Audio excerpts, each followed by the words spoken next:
everybody, Bob Olson here with Afterlife TV. This is where I talk about the big questions you have concerning life and death.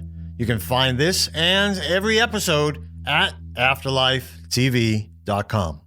Hey everybody, Bob Olson here. I want to thank our sponsor, bestpsychicdirectory.com. This is where you can find over 800 psychics and mediums and tarot readers and animal communicators and energy healers all in one place. You can look them up by location. You can look them up by specialty. You can read public reviews about them, and you can either schedule a reading with them directly or get an instant reading. That means get a reading right there on the site with whoever's available at that very moment.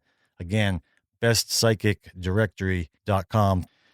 I also want to thank you for listening, and I want to thank you especially for your really incredibly loving and supportive and enthusiastic comments on Facebook and YouTube and afterlifetv.com and Twitter.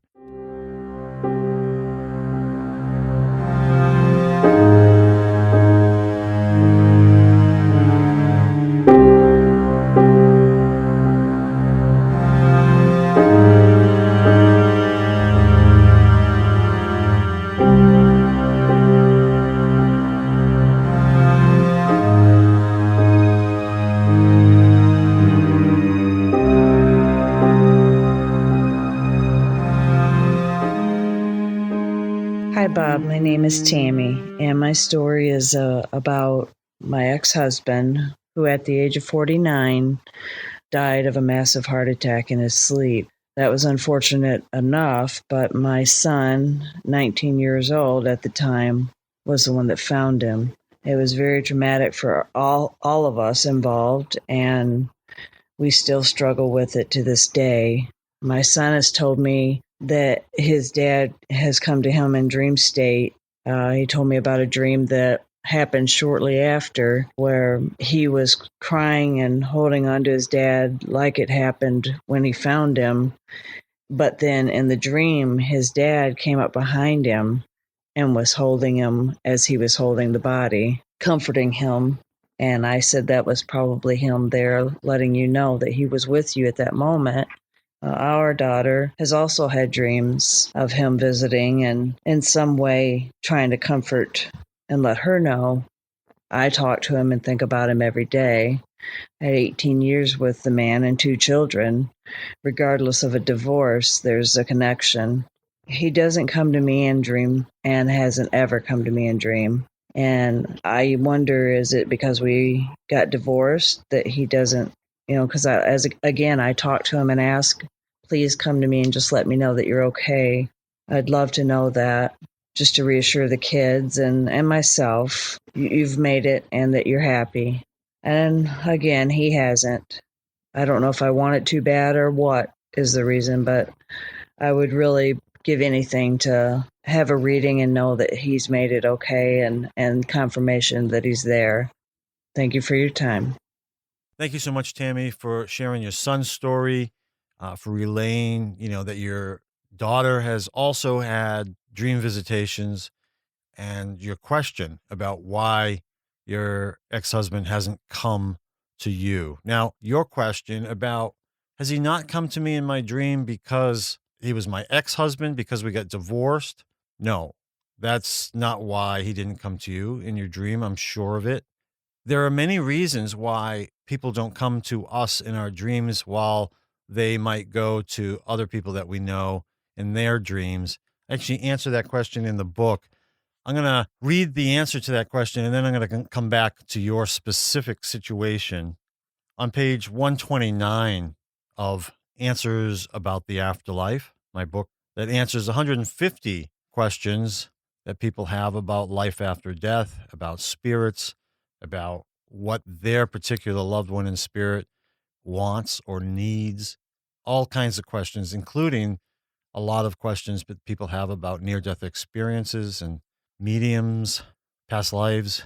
It's all in there, but on page 129, we talk specifically about this question that so many people have. Why did my loved one in spirit visit my sibling in a dream, but not me? And you could replace sibling with my children, my friend, any other relative, doesn't really matter. In this case, I used sibling just for the example. And my answer is there's never any guarantee that your loved one in spirit will visit you in a dream, but you can certainly request it. Pray to your loved one and ask if they could come to you while dreaming. If they know you're open to it and can handle it, it might happen. Now, Tammy, I know that that's something you've already done. So let's keep reading and see what applies to you. I actually think the very last part of the answer for this question is what applies to you. But here we go. We'll continue. Most people believe they would like to have a dream visitation, but you might not be as open to the experience as you think. For one, you must be open minded enough in terms of skepticism to allow it. Skepticism can ward off such dreams simply because you don't believe it. Have you ever looked all over for your car keys or sunglasses only to realize that they were right in the spot you looked all along? Many people have had this experience, and it's because they didn't believe their keys or sunglasses were going to be in that spot that they never saw them. This is the power of skepticism. Your loved ones in spirit know best if you might be scared by the experience of a dream visitation or confused by it. But if you are open minded and wouldn't be scared by a visit from your loved one in your dreams, it is much more likely to occur. Your sibling might be more open to a dream visitation or might need it more. My guess is that it's not an easy task to show up in your dreams. So spirits are going to save it for those people who really need the experience. If your beliefs are such that you already know your loved one is okay, then it's not necessary that your loved one in spirit endure the extra effort to appear in your dream. On the other hand, some people dream differently than others. For instance, I rarely ever remember my dreams, so it might be a big waste of time for one of my loved ones in spirit to visit me that way. Thus, who gets a dream visitation and who doesn't might depend on our dreaming habits. Some of us just might not dream appropriately for a dream visitation to be possible. If you're someone who never really sleeps very deeply, this might be an issue. Finally, because the purpose of life is experience, having a dream visitation might not be an experience your soul wants you to have. Every experience we have could lead us in a new direction. If your soul knows that you are more likely to stay on the path intended for your life by not having a dream visitation, then your soul won't allow it because it's in your best interest not to experience one.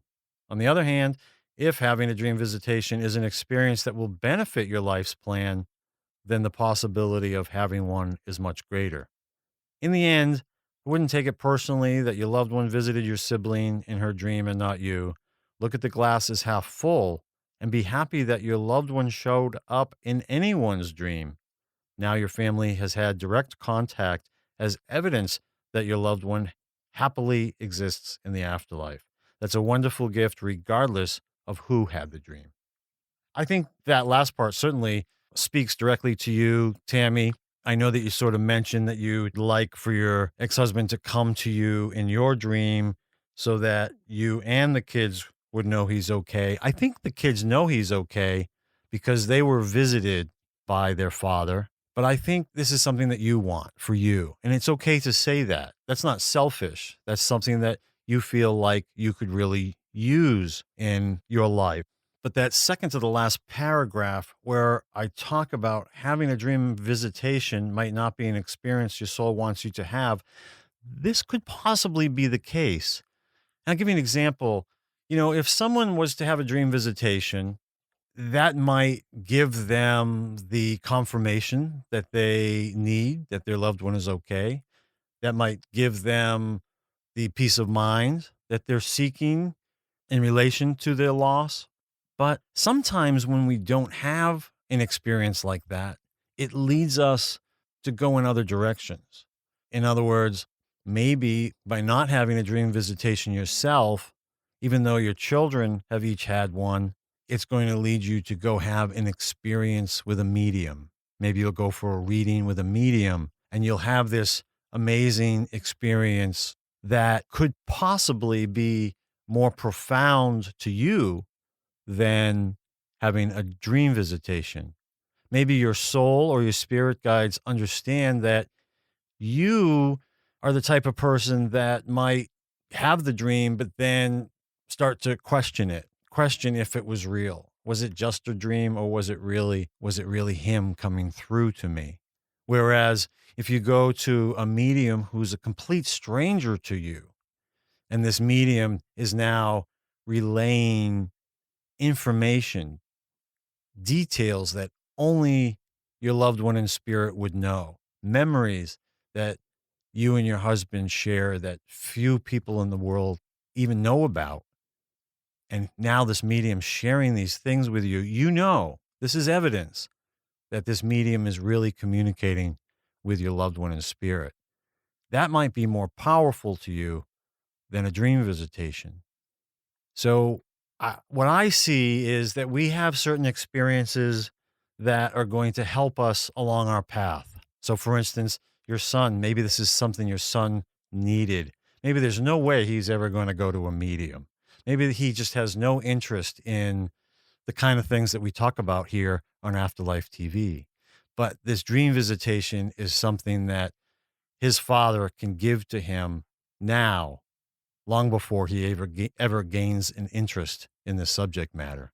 But you're obviously listening to Afterlife TV, and maybe one of the reasons you're listening to Afterlife TV is because you haven't had this confirmation, and so therefore it's pushing you, it's leading you in a new direction to learn more about life after death, to learn more about all the spiritual subjects that we talk about here and that you can read about and learn about in other places. That might be a good thing for you, and that might be what's important, and that might be why you haven't had this experience that you're seeking. Basically, what we're talking about is it's leading you on a journey of spiritual growth and awakening that you might possibly not have gone down if you had had a dream visitation. Of course, we're speculating here. We don't know. No one ever really knows until we pass and we go into the spirit world and we see things from a higher perspective. We can only guess, but I think that's a pretty good guess. And so I wouldn't take it personally that you haven't had this experience, but do something that you can do. And one of the things you can do is you can go have a reading with a medium. And I highly recommend that be a medium who is a stranger to you, who doesn't know anything, because that's going to help you really know that what comes through is accurate and real. Thanks so much for your question, Tammy. I hope that you get what you're seeking, and I appreciate you sharing with us.